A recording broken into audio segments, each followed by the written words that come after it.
officiating up north in York region. This is my 10th year.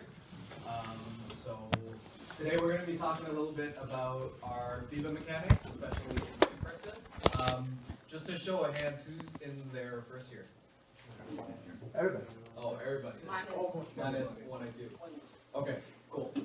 So a lot of these things are just very, very basic things for you guys to work on. These are all just guidelines. When we get into a game, obviously, you got to get to where you got to get to see a play, to make a decision, right?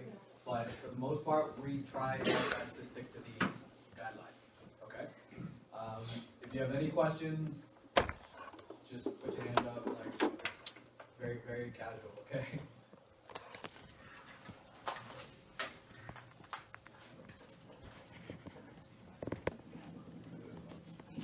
Okay, so we're gonna start right off from the beginning, okay? So before every game that we have, maybe in your high school games and whatnot, we want to be on the court 15 to 20 minutes ahead of the game, right? By 15 minutes, we want to be on the court, ready to go, ready to watch the teams warm up, okay?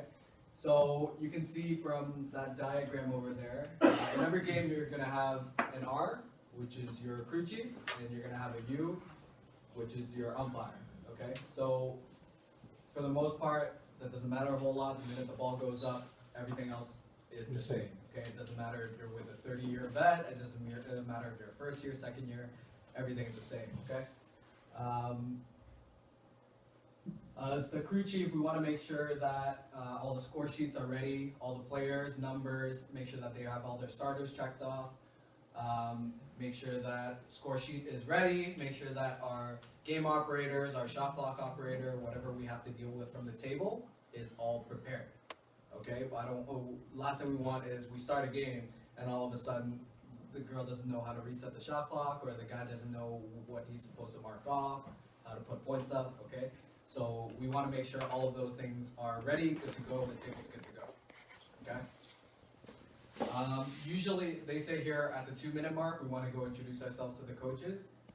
Generally, we do that a little bit earlier. I would say 3:30, just because a lot of times that's when the teams stop their warm-ups, they go into their coaches, so you don't want to have to bump shoulders with all the players to try to go introduce yourselves to the coaches, right?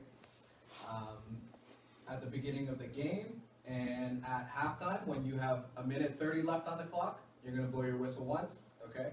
And if there are still players shooting around, we'll bring them to their benches, okay? And in between periods, so in between the first and second, and in between the third and fourth, we're going to blow the whistle at the 30-second mark. All good so far? Yeah? So, now we get all the players to their benches, we're going to start this game, okay? So, for the most part, whoever our R is going to be the one tossing the ball. Now, for somebody like me, I'm small, I'm shorter guy, so my tosses aren't usually that good. So even if I'm the R, I could go over and be like, hey, can you toss it up for me today, right? So whoever's going to toss it up, we're going to go across from the table. All right, we're going to be opposite from the table. And our U is going to be right behind, or right in front of the table, just like in that diagram over there, right? So, once everything's ready, right, my U checks with the scores table. Hey, timer, whoever, are you guys all ready? Yes, they're ready. You turn around, you give the thumbs up to your partner, so now your partner's ready to throw the ball up, right? Before we start every game, we gotta blow the whistle, right? But one mistake that we always have is we blow the whistle and we keep the whistle in our mouths, okay? And then we go and toss the ball up. So you might think this is just a very, very minor thing, but the thing is, I've known so many officials that keep their whistle in their mouth, and the minute they toss that ball up, a bow goes up, or somebody's hand gets caught in the lanyard, and you pull a teeth out, you get knocked in the chin, all sorts of stuff, right? So anytime possible, just blow the whistle, let it drop, right? You got your lanyard on, just let it drop, and then you're gonna go toss the ball. Don't worry about it. This is 2 minutes. I was gonna ask you a question.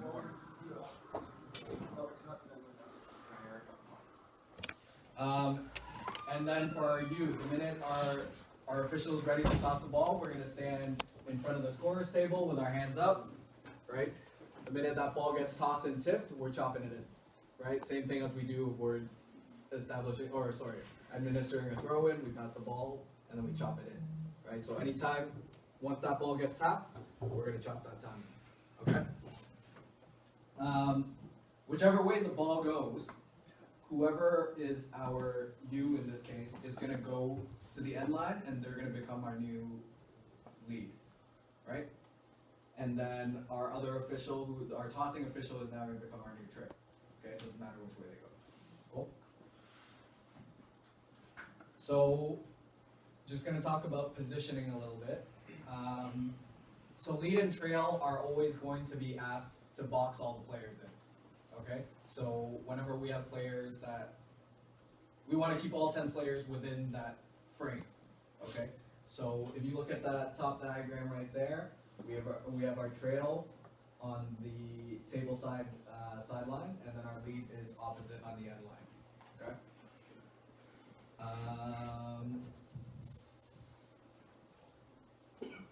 If you take a look at that second diagram, our lead is all the blue lines. So let's say we're talking about this diagram right here. We're going that way to start, right? So now our trail is over here, and our lead is over here. So our lines of responsibility for our lead is this whole end line and the sideline, whichever the lead is on.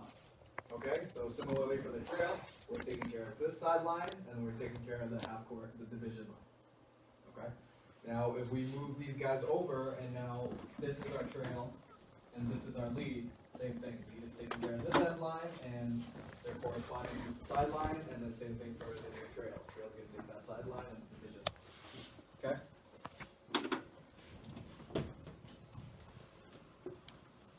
So now we're gonna move on to areas of responsibility once we get into our positions, okay? So we always break the court down into, well, I break it down into 3 quadrants, so just think of 1 and 6 as the same, 2 and 5 as one, and 3 and 4 as the other, okay? So as our trail, we're responsible for everything in this diagram in 1, 2, 3, and 6, right?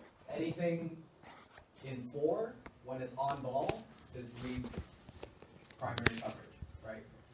Now, 5's the tricky one. 5 is a little bit of a dual area, right? You could have drives that originate from that first quadrant going into 5, right? Or we could have somebody driving from 3 into 5, which might be a lead, which would be a lead coverage, okay? Can you still, I wanna ask this, Yep. but you can still call it, let's say your partner might have missed it. Yep. You can still call it as secondary. For sure. I mean, I could go on forever about it, but I mean, like, if I have a play that my partner misses and it's off, like, my grandma in the 30th row knows that's a foul, I'm coming in and I'm calling it, okay? For the most part, at this point, we want to make sure that we are putting trust in our partners, right? There might be something that, to me, so let's say I'm in trail over here, and there's a baseline drive from 4 going to the basket, and from my angle, it looks like a foul. But the thing is, lead sees something, because that's lead's primary area, right? Lead sees the start, develop, and finish of the play, and then they go on to make a decision, and the decision was to have a no call. I'm not saying like if the decision is right, wrong, and different, right? But at this stage in our careers, we need to put trust in our partners, okay? So if I'm in trail and my lead misses a call, I'm gonna give him the benefit of the doubt that he saw the start, develop, finish, and his decision was to not make a call. Does that make sense? Yes? Yeah, okay. So this is the same diagram, just on the flip side. So trail now, which 4 quadrants is the trail responsible for? 1, 2, 3, 4, and lead is responsible for 6. And 5 is a shareable area. Okay. So for those of you, like, we've all gone through our training programs. We've always been told that, hey, we want to be active as an official, both in lead and in trail, right? So let's start off by talking about trail. So if we go back to this diagram, you know how I said we're gonna split the court into 3 sections? So we have, forget 4, 5, 6, we're just gonna go 1, 2, and 3, okay? So based on these quadrants, we never want to be a full quadrant away from the ball, okay? So, let's say, first diagram, top left, right? Ball is on trail side. So trail right there is in a good position because it's right there. I can see that play, I'm officiating the space between it, right? We're in good position. The minute this oddball matchup starts moving over, I wanna start adjusting this trail because I can't just stay there. If I stay there, all of a sudden I'm gonna have bodies in front of me, I can't see that oddball matchup anymore, right? Yes, no? Yes, okay. Where is it? Okay, so, yeah, so this would be an example now. If the ball started over here, and now they start dribbling over, I in trail, I have to work the arc, that's what they call it, right? So we wanna move along this arc to get the best look at that play. We wanna be able to put ourselves in a position to see the space between the offensive player and the defensive player. Because if you think about it, if there's any fouls, violations and whatnot, where's it gonna happen? It's gonna happen in that space between the offensive player and the defender, right? So that's why we wanna keep that open space. So similarly, if the ball goes all the way over to the weak side now, what do we do in trail? We started over here, right? So if the ball goes all the way over to that weak side, we're gonna move all the way over near the middle. Okay, so we can continue to have that open angle. Okay, questions about trail? This is a question I noticed just from the weekend here. So bottom right diagram. Yep. So you end up in a little bit of a funny position as the trail because, like you said, you want to box in all the players, right? Yes. But now in this particular diagram, all the players on the left, Mm-hmm. okay, they're in a little bit of a gray zone, right? Because lead is going to watch this play. This is what I find is they're kind of in this intermediate area here.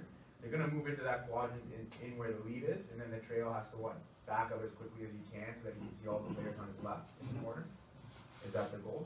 So How do you- that's how do you actually approach a that? really good question. So when we go back to our training, they always want us to see the front of the rim, right? So when we're in trail over here, they want us to be at a 45-degree angle, right?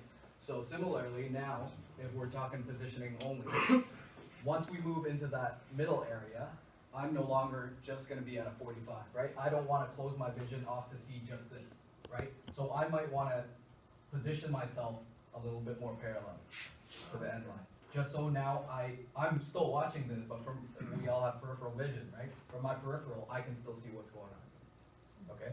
Chances are, nothing's gonna happen here, Yeah. right? Ball's over here, what are these guys gonna do?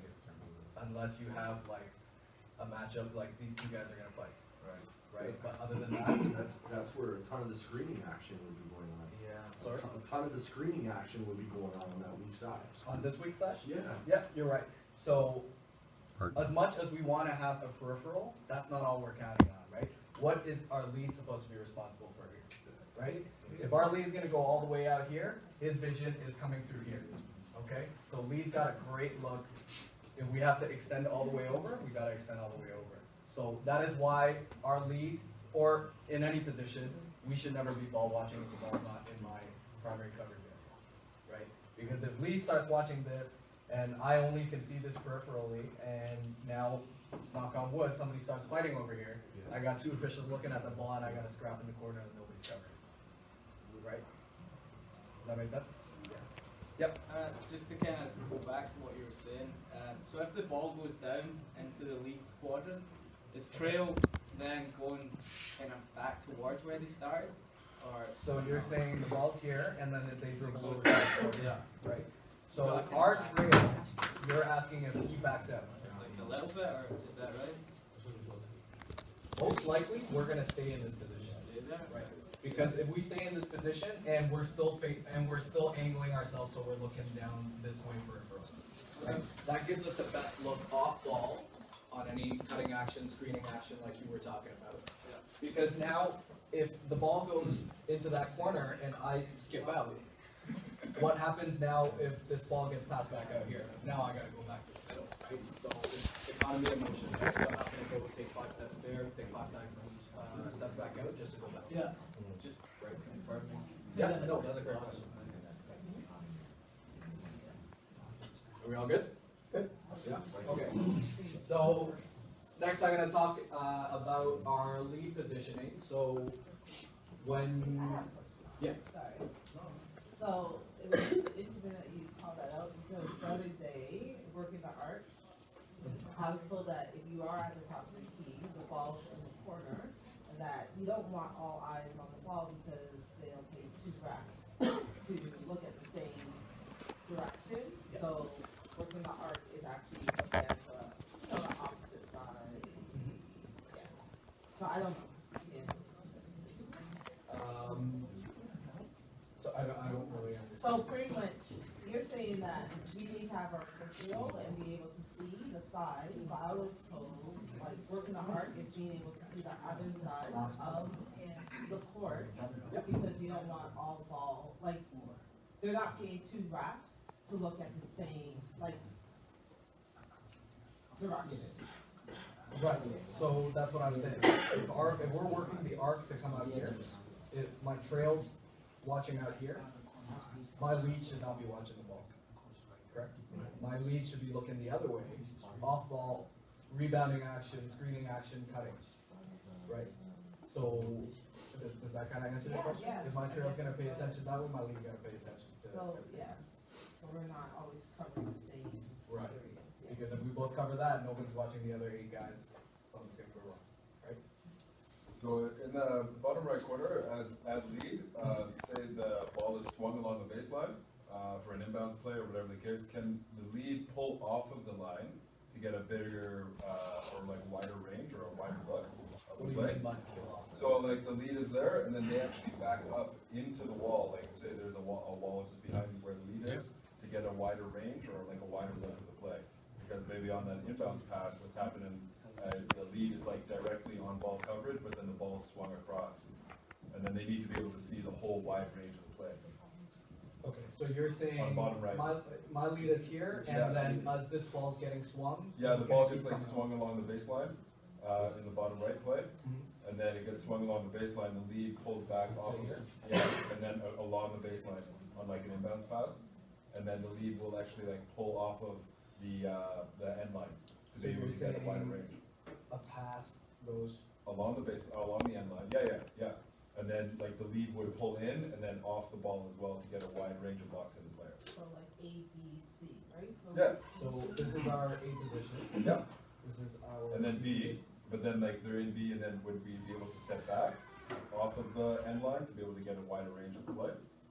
If the gym allows it. I If the don't gym think- has enough space, like. I don't think we need to peel any further back from this, just because if, generally in our positions, so let's say this is my end line, the furthest I'm gonna go is probably where the 3-point line is, maybe another half a step back. From there, you should be able to see that sideline, which is the lead's coverage, right? I should be able to see everything along this end line going down to the other side, right? So from there, I don't think we need to peel any further back. Cool. All good, Trail? Okay. Lead is essentially the same thing. Like I said, we wanna cover all the players, but, so let's say in this situation, we have our lead in what? In our, which position is this? B. In our B position, right? So, what is our coverage area for lead right now? What are we supposed to be looking at in lead? Sorry? 6 and 5? 6 and 5, right? So this would be our 4 or 6, and this is our 5. So we're looking at anything off ball, right? Any cutting action, screening action, if a shot gets put up, rebounding action, right? And similarly to how we described it over here, this corner, again, chances are not a whole lot is going on over there, right? But the thing is, peripherally, we still wanna have some type of opinion if something is to happen back there, right? So in our lead position here, we probably don't wanna be at a 45. We probably wanna be a little bit more parallel, just so I can still see the key, but peripherally I can still see that corner. Right? Now, as this ball gets moved over, once it passes that lane line, my lead I'm gonna start being parallel with the ball. Right? I'm gonna be moving with the ball wherever that ball goes to, because I wanna square in all the players, right? Does that make sense? Okay. No questions for Lee?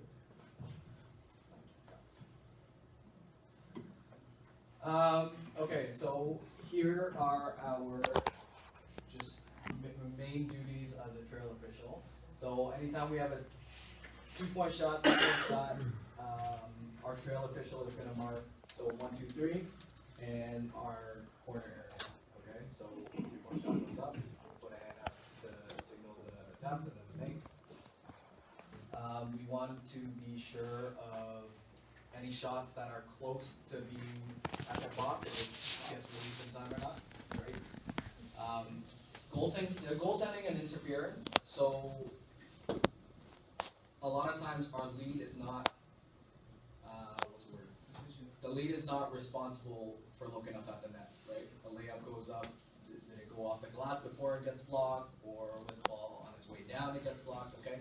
Trail's got the best look on that, right? Trail sees the big picture from the outside, they're not looking away from the net, so the Trail has the best opinion on those plays, okay?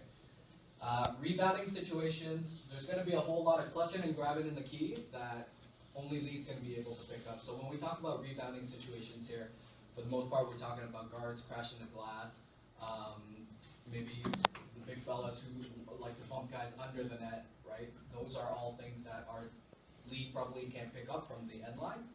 So that's where our guards come in, or sorry, that's where our trail comes into play. Low post area, for the most part, is just on that strong side. So in here where that dark brown circle is, that post area, because that's our primary coverage area. Traveling violations, 24-second. And then we talked about these, working the arc, boxing the players.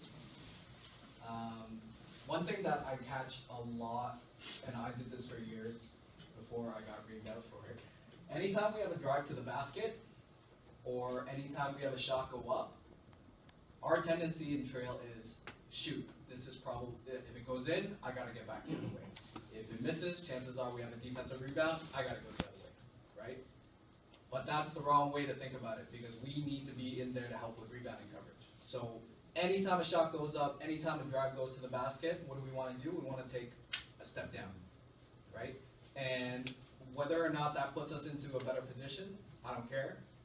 It just means that I know that you guys are not thinking about going back the other way, right? So if you take that step down and you put that into your habit, you start getting out of the habit of thinking, I gotta get back. Because, like, I'm just looking around the room, you guys are more than athletic enough to get back, even if they beat you. Like, they might beat you by a step or two, but you could beat them right back, right?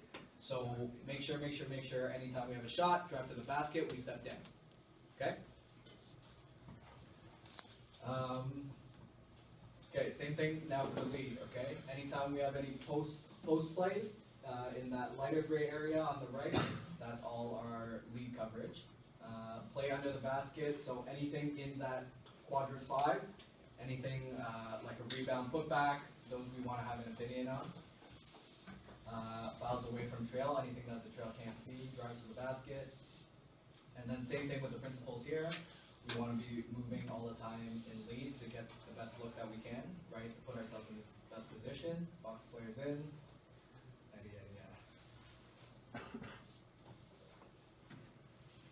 All right. Throw-ins. You guys have any questions about throw-ins? Because I feel like this is a really stupid topic to talk about. You guys have anything you're not sure about with throw-ins? Very quickly, yeah. So I was reminded a couple games ago that the only time you're blowing whistle on a throw-in is if it's on their own basket or to start a quarter, at the half mark. Is that those are the two situations of blowing whistle? Okay, so let's say high school games, we're we got 8-minute quarters, right? At the beginning of every quarter, I'm blowing my whistle before I administer the throw. Okay, that's number one. Number two, the other one is when we have a front court end line throw in. So right here, ball stays in the front court, end line throw in. Anytime I put the ball in, I'm blowing my whistle first. So think of it as the end line being a very vulnerable spot because it's just a pass and a layup, right? So we want to blow our whistle so that I'm letting all 10 players and my partner know, hey, we're coming in. Right? Other spots, like we have a sideline or a backcourt throw in, maybe not as vulnerable, so we don't have a whistle before we put the ball in. At least that's how I think about it. So those are the only two times we After the timeout. not after a timeout. Not Only at the beginning of the quarters. after, I thought, yeah. When you're up, then, Well, when if you're, you're on backcourt, there's two spots in, and you on actually, the front court, and you're throwing it in, that's where the ball front is, court, or the team is, then you gotta go when you're the administrative official. So you're the administrative or the official sideline. in the front court, particularly when they're in a spot where they can score pretty easily, whether it's sideline or line, what are you watching? As the administrator. Okay, so when we put that ball in, so let's say I'm over here, I'm in lead, right? So I put the ball in, I start my count, I got my hand up to signal my clock. It's essentially the same thing as where our primary coverage area is during live play. So my main focus is the paint and probably the first passer, because I mean, apart from the long kickout passes to Trail's primary coverage area, if I'm the lead, these two quadrants are my main quadrants where they're probably gonna get the ball, so that's still what I'm responsible for, right? My Trail is over here, he or she is still responsible for everything else. Okay? Does that make sense? Yeah, I find myself sometimes struggling with watching the action off the ball that I know is in my quadrant, and you're setting, whatever you wanna call it, some sort of illegal screen. You also gotta watch the line, and that person and that defender. Right, so, Well, so when I put the ball in, so let's say he's my player, come up here for a second. He's my player, this is my end line, so I got my hand up, I put the ball in, and I'm taking 2 or 3 steps back. I don't wanna be right here, because if I'm right here, I can't see what he's doing, I can't see where his feet are right? But if I take a step, that's why we wanna bounce everything, right? I wanna be able to take 2, 3 steps out, bounce, and now I can see where his feet are, right? And right now, I can see what Adam's doing over there in the back corner, so I have my peripheral. I'm still boxing all the players in, so I still have a good view of everything that's going on, right? So, I mean, I think that's a really good point, right? Anytime we have throw-ins, we wanna have distance between ourselves and the person that's throwing that ball. Just so we have a wider view, we can see from our peripherals. Because if I'm here, number one, if he's inbounding the ball over here and I'm standing right beside him, I can't see what's going on over here. I'm way too close to him, he's probably uncomfortable, right? So I wanna be able to take those 2 or 3 steps back, and now I can see a whole lot more, right? Yep. You prefer to hand it to him and then back up, or bounce past it? We are now, this has just changed this year, we are bouncing everything. So in the backcourt, sideline, front court, end line, we're bouncing everything. So we're not handing off. I know it's not really like, why? One of them was the one I just talked about, we just wanna have 2 or 3 steps. I think for the most part, that's the main one. I mean, like, I could hand off and take 2 or 3 steps. But you're from the In- from the moment they touch it, you're already through. Right, in that second and a half, bang, something happens, over here I couldn't see it. Right? If they fumble it, like this, the game yesterday. Yeah. They bounce it to the player, and the player was about to throw it, and they fumbled it, like, as it was coming to them. Yeah. So it's actually hit in the court. Yeah. They went up and then played it on. I take the ball back, I say, sorry guys, ball's wet, wipe it on my hands, I put it back. Yeah. Right, use your judgment, like, if he thinks too bad, dribbles it on the court, that's a different story. Exactly. But,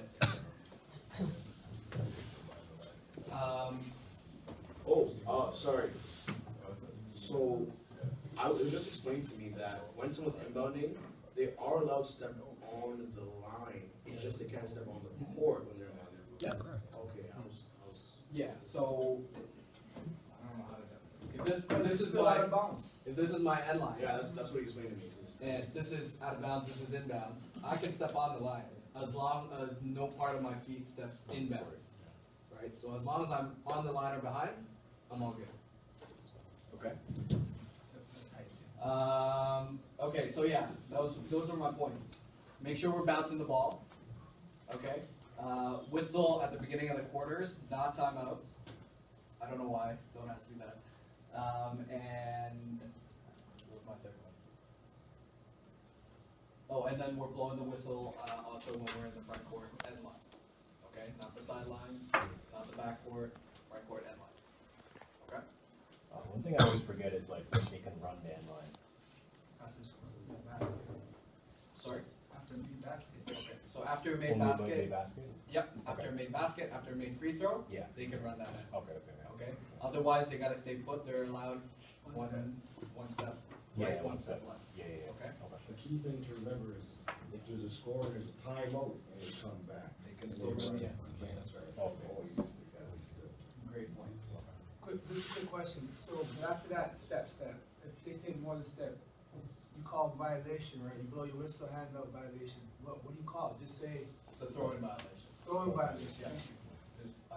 There's no signal, no nothing. I know there's no traveling. Just or- tweet, throwing violation, black, red ball. How many games have you all done? Have you guys done more than a dozen so far? Yeah. And your comfort level right now? You okay with it? Yeah. But they're not giving us super like crazy.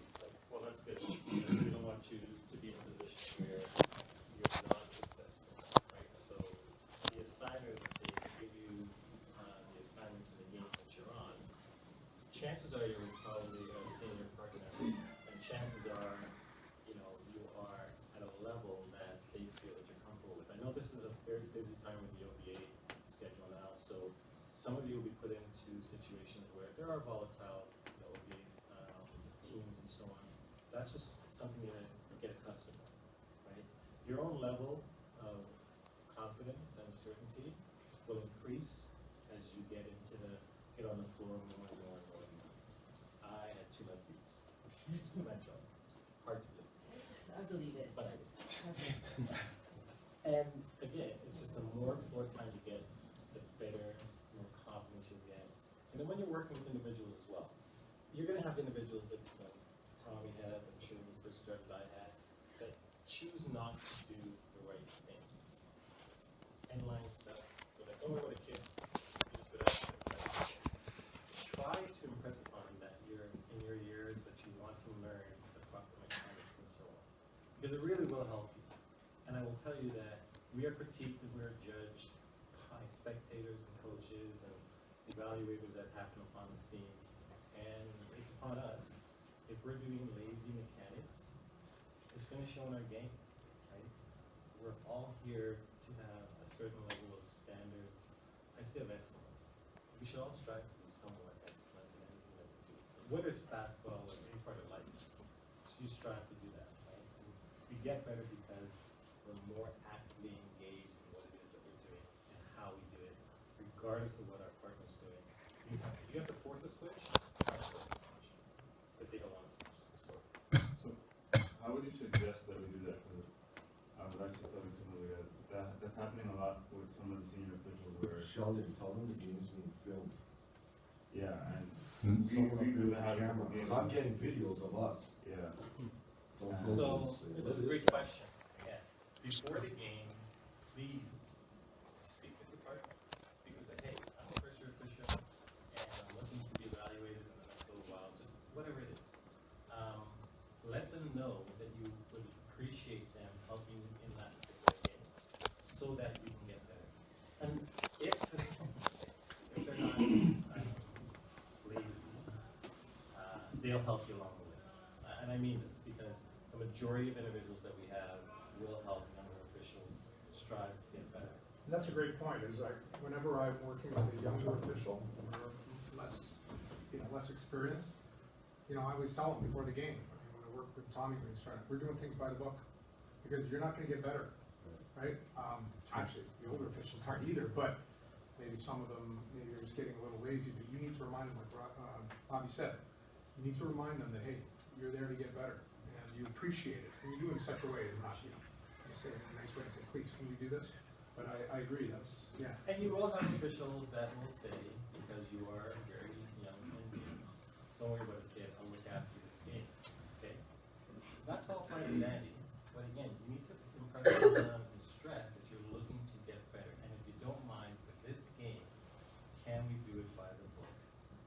Again, 9 out of the 10 individuals in the other room and so on will help you along the way with that. If you find that you have someone that is opposed to that, do not get into any kind of confrontation with them. Finish up the game, make a mental notation of the things that you have to do, right, in that particular game, so that you're not left at a disadvantage. Because again, what do we control? Our mechanics, our hustle, our tone, conversations, whatever comes out of our mouth. That's in my control. That has nothing to do with my partner. So if we can control those 4 or 5 things, then at least we know we've done what we can in our game to make the game the best possible scenario for us, regardless of what my partner does. Fair?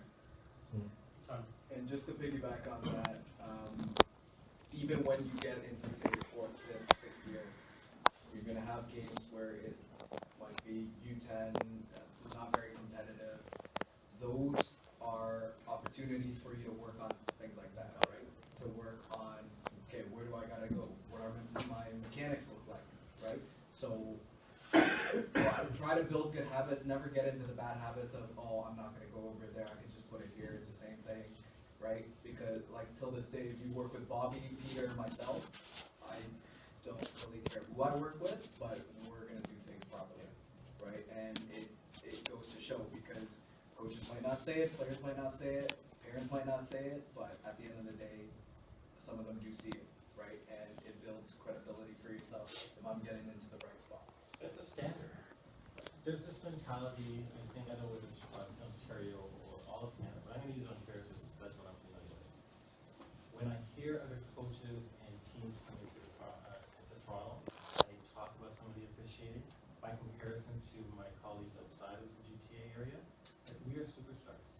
And I don't say that because I think I'm arrogant or any of the officials on the Toronto board, are all that. I say that because when those teams come in and they see the level and the standard that's been set by the Toronto officials, it is so apparent when they go outside of the GTA area and they get into, or they see officials that are not as engaged or they don't hustle. I'm telling you, Tommy just said that, I don't care if it's a U10 game and it's not a competitive game, that is the best time to practice mechanics, to practice your abilities on the floor. Right. Because I'll tell you, when you get to the high school level game, or anything higher and competitive, you're gonna be a fish out of water if you don't know. Those are the best, I don't care what level of he says it is. Those equal play games, this novice, it's U10. Trust me when I tell you that. Some of the hardest basketball to officiate, but a great opportunity for us to learn what we can control. Again, hustle, voice, uniform, all those things come into play. When I walk into a gym like Peter and Tommy, and coaches who are sometimes very volatile, and they watch us walk into the gym, they're like, okay, there's a level, there's a predictability of how that game is going to be officiated. Why? Because we spent so much time learning just the basic mechanics of it. If you look great, and your mechanics are crisp, and you are engaged, trust me, it goes a long way, long way. Taking up enough of your time, Tommy, sorry. One last, I'm just gonna add a note to it, like Bobby's not blowing smoke about going across the province and seeing the refs in Toronto. I'll ask Richard. Richard's went everywhere. He's went to OFSA with his team, got all sorts of teams in, some other Teresa, and we've been everywhere. Honestly, your opinion, as far as what you see from Toronto compared to when you go, don't have to say the cities, but elsewhere. It's better, much better. And what do you notice is the biggest difference? I think there's a much bigger pool of good officials. But what makes them good that you say, hey, I think some of those same things. Yeah. I think a big part is what we were discussing earlier with personality. Yeah. Introducing themselves, saying hello, developing a rapport. Some games you go to, you start the game, you don't even acknowledge your presence, and really when it comes down to it, kids I'm coaching are paying your feet. Yeah. Like, you're the only 2 guys or girls in the gym being paid right now, and and you're big time wrestler, right, it's like an over, so, nobody in Toronto really does that, develops a good rapport, communicates with coaches. I think that's a big one too, communication with coaches is pretty good in Toronto. It's not so good in most other places. It's okay, I didn't want to be on the spot, but I just. Yeah, maybe communication's good. But yeah, so just to piggyback on that as well, when we talk about communication, it's not just how I speak to you or how we communicate, it's also how I present myself, right? Like Bobby and Peter can attest to this, I don't know how many hours I've been, and it sounds stupid, because I also thought it was stupid in my first 3 years. The amount of hours I've spent standing in front of a mirror just to work on like my hit signal, my shooting signal, my push, it's ridiculous. Like I think about it now, and I was like, that's actually a lot of time, and it's actually helped me a lot more because now when I make my calls, at least I think I look very, very confident, right? Like if I come up to the table, I go, okay, 2 pushes, 2 shots, and I just walk away. That's different, right? From a confident official, right? So in terms of how I communicate that with my scores table, coaches see it, players see it, fans see it. You want to exert that confidence, right? So just to piggyback on that communication piece. So we got till 5 after, John said. Okay, perfect. We're almost there. Okay, we're gonna talk about calling fouls for a second, okay? So, when we call a foul, in my first year, the hardest thing to do was to get my hand up, right? I blow the whistle, I know that's a foul, I know he hit her, I know she hit her on the arm, but I always forget to put my hand up, right? Anytime we have a whistle, there are 3 things we gotta do. We either go up for out of bounds, violations, whatnot, we either go fist for a foul, or we gotta jump ball, right? There's nothing else, right? So when we're calling a foul, first thing I gotta do, I go tweak. I'm popping my fist up. Okay, so that's our first part. Right away, we want to let our partners know what happened and where the ball is going. Okay, so I go tweak, 11 hits, 2 shots. And I go to the table. I go red 11 hits, 2 shots. Right. If it's on the end line, I go tweak, red ball, end line. And I go to the table, 15 blocks, end line. Okay, so when I'm doing, so what are the things I'm doing, right?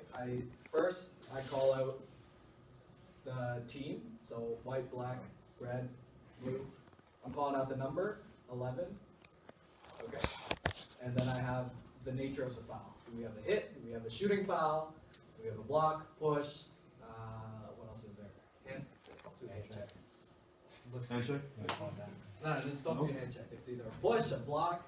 Because what does hand check say? This is a hand check. No, like an actual hand check, like a guy.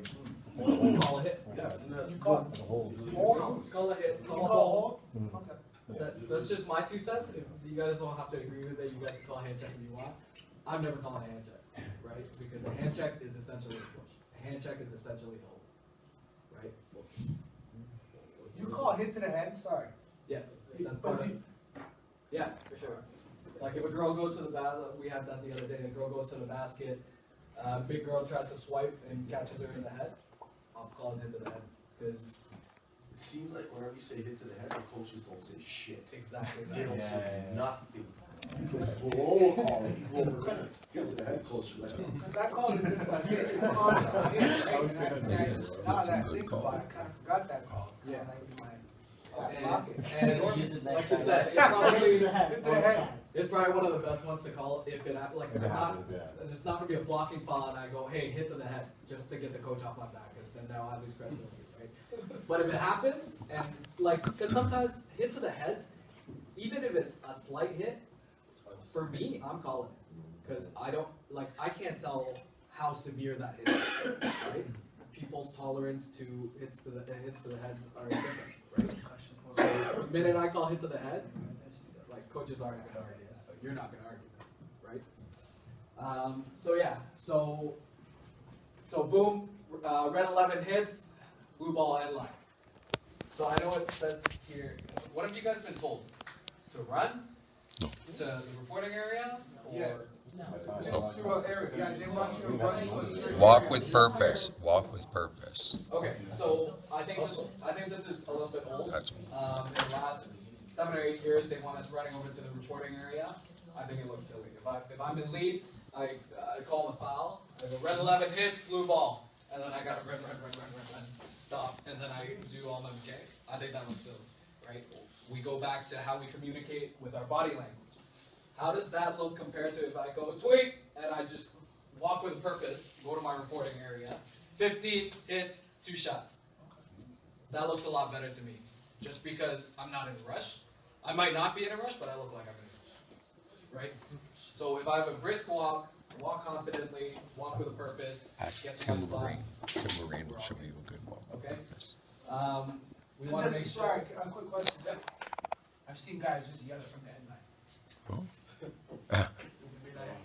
Yeah, blue, 2, Yeah, and then he'll tell you, yeah, don't worry, stay over there. I'm just gonna bounce it over here. Right? It's the same thing. Don't be lazy. Right? And again, you're gonna get guys like that. Put it in the back of your mind that, hey, I'm not gonna say nothing, but I know that's wrong. I'm gonna do it. So technically speaking, if I'm trail in a full court press, Talk to Tim. backboard, How to and walk. there's He'll a show you a release, great. like as far as possible, it could be from the score table. I gotta go. Well, what's been explained to me is that as long as show you eye after. contact, they can hear me. I don't really have to go across the court to know. Yeah. So the old Great way question. that they wanted you to do is always, so let's say we're going that way, and we got a foul down here that the lead calls, right? The old way they wanted us to do, they want lead to come up here to this reporting area. They want us to get there, they want us to run there, get to the reporting area, stop, do whatever we gotta do, and then come all the way back. But now, we're okay as long as we clear, because the players are all here, right? As long as we clear this pack, we come out here, and I can see the scorer's table, there's nothing obstructing me and the scorer. I can just go, hey, red 11, hits, 2 shots, and I'm already there, I don't even gotta move. Right? I coached a game at Hutto and I seen that same scenario and the trail kept reporting it to the table. He told his guy, he kept throwing him at the table. I don't know. So lead flows, and goes, Marvin, blue 11. Yeah. Marvin goes, blue 11. Yeah. Okay. So, So that doesn't make sense, because now if I go over to Marvin and I go, what happened? I don't know, Tommy told me. It doesn't make any sense. There was a senior talking. Like I said, there are gonna be, and take it with a grain of salt, but there are gonna be guys that are gonna be a little bit lazier, right? And that's just something that you gotta work with.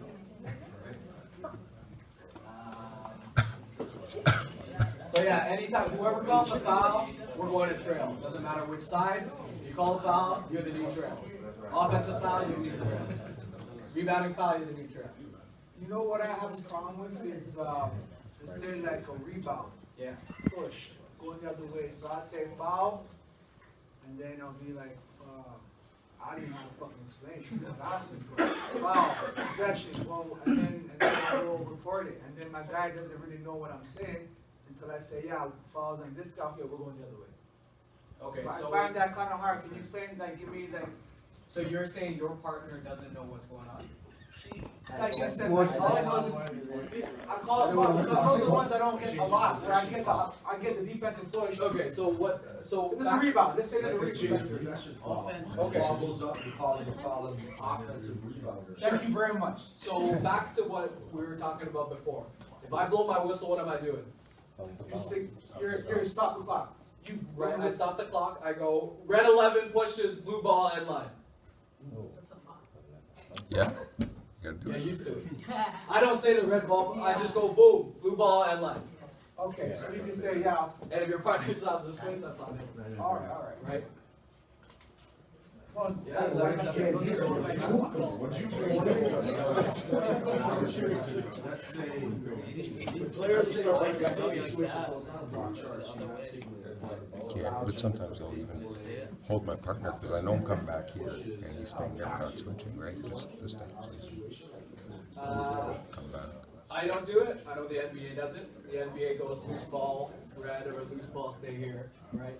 But for us, we don't have a loose ball signal and we don't have the point signal, right? So it's just boom, and then like, I just gotta be loud, because that's one of the first things we talk about. We want you guys to use your voice, right? It's like, I'm still working on it, and I'm 10 years in, right? But if I go tweet, if I'm working with Richard, I go tweet, blue ball, and if he doesn't know, he's going, what do you got? I got blue ball coming in. That my partner should know, right? So that's about that communication piece. And what if he thinks you said blue foul? You Because should be saying blue ball. Why would I need to tell you? I just need to tell you what's going Some on. people do say blue foul in them. Okay, so for everybody in this room, don't do that. Just go blue ball coming in. Spread the word, right? End line, right? I thought they were, sorry, I thought they were getting rid of that word you have to say, like, end line, just from what I heard, like, they're gonna get rid of that. They are, and I think once we get more comfortable with our rule sets and with our mechanics, that can be taken out. Just because if I see Adam call a foul over there, I know where the ball's going. Right? If the ball went through the basket, I'm going to the sideline. If the ball stays within the key, I'm going to the end line. Right? So I could just go boom, blue ball. Right? But for the time being, if you're working, like if I was working with you, I'd be like, boom, blue ball coming in on the end line. How's that going over? Right? Just to clear things up, right? You guys, I know we gotta wrap up. Do you guys have any other questions? Because I'm just gonna stop. Yes, here. yes. Yeah. So, I find referees call the bumps when you're playing defense, when you bump here. But a lot of guys are riding the guys like this and they're not calling it. So there's a difference. RSPQ. Right, so we have our RSPQ, that's the offensive players RSPQ get affected. So it's good to get balance quickness. If I'm playing defense, because I used to do this a lot on the show. If I'm playing defense and I have my hand here, I'm okay. Because I haven't extended outside of my cylinder. What's R? Bruce? Forget the R. What's R again? Rhythm. Right, so if I'm playing defense, the guy goes right. If I'm like this and I'm in front of him, I'm okay. Right? Where we do have an issue is if this arm gets extended out, and now I'm holding him back, and I'm holding him from going where he wants to go. Now we got, what foul is this? Okay. Push. This is probably gonna be a hold. Yeah, right? So, I hear what you're saying, right? You want the defender to beat him to the spot, move their feet, get in legal guarding position and play it that way. It's almost never gonna happen. We're always gonna be doing something stupid, right? I'm just seeing it's actually affecting their rhythm, but it's So- subtle and they're getting away with it. So if it is affecting the rhythm, now it becomes a point of, is the defense doing anything wrong? If the defense isn't doing anything wrong and the offensive player's RSPQ gets affected, that's not my fault. Right, you're just going, like, if I'm standing here in my legal guarding position and you decide to like run into me and you lose your balance, that's not. It's the riding one. Yeah, but if I'm like this and I'm here, I'm okay. But the minute I start leaning out and I bump them, that's gonna be, I go boom, block, side up. Right? Anything else? No? No more? Okay, this is my first presentation in Toronto, so. Yeah, 100%, if you guys ever have any questions, reach out to any of the veterans, reach out to anybody on the exec. A lot of these people are very, very willing to help. Like, I am where I am today because of these guys, so they're 100% willing to help you guys out as well. So work hard, don't be lazy, okay? All right, that's it.